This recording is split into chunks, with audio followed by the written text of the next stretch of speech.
no, no, I get up, no, no, no, no, I get up, no, no, can't deny it, no, no, I get up, no, no, no, no, I get up.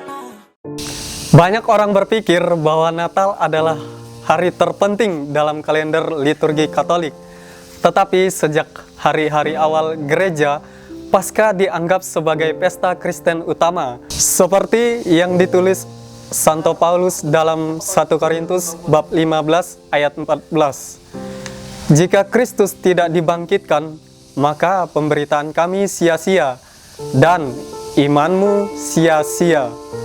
Tanpa Paskah, tanpa kebangkitan Kristus, tidak akan ada iman Kristen.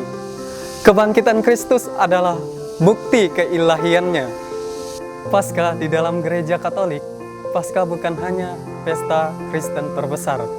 Minggu Paskah melambangkan pemenuhan iman kita sebagai orang Kristen. Melalui kematiannya, Kristus menghancurkan perbudakan kita dari dosa. Melalui kebangkitannya, Dia memberi kita janji hidup baru, baik di surga maupun di bumi. Doanya sendiri, kerajaanmu datang di bumi seperti di surga, mulai digenapi pada Minggu Paskah.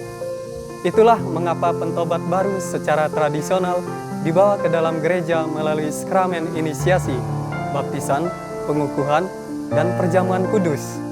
Pada layanan malam Paskah, pada Sabtu malam, baptisan mereka sejajar dengan kematian dan kebangkitan Kristus sendiri. Sejak mereka mati bagi dosa dan bangkit ke kehidupan baru dalam kerajaan Allah. Kebanyakan umat Katolik saat ini menerima komuni kudus setiap kali mereka pergi ke misa. Tetapi itu tidak selalu terjadi di masa lalu.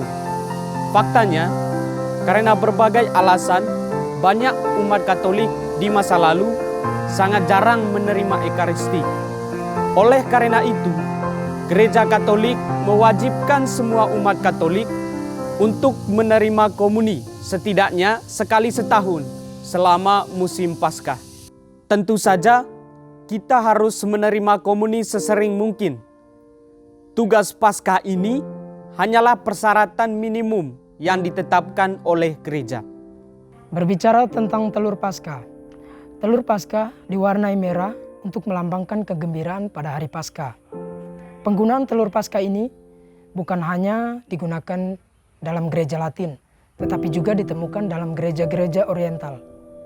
Secara simbolis, penggunaan telur Paskah ini melambangkan ciptaan baru bagi umat manusia oleh karena kebangkitan Kristus. Menurut sejarah, kebiasaan ini ditemukan dalam kaum pagan yang merayakan awal musim semi dan kemudian mengarah kepada hari Paskah. Telur melambangkan awal kehidupan baru bagi kaum pagan di awal musim semi. Di beberapa negara, para penderma memberikan telur Paskah kepada anak-anak baptis mereka.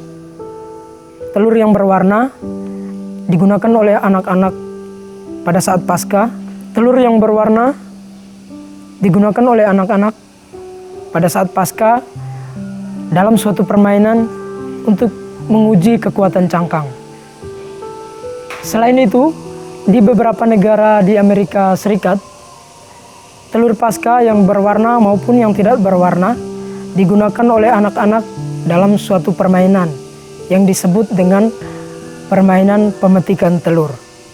Telur Paskah juga dapat digunakan sebagai permainan, seperti menggelindingkan telur atau mencari telur yang disembunyikan.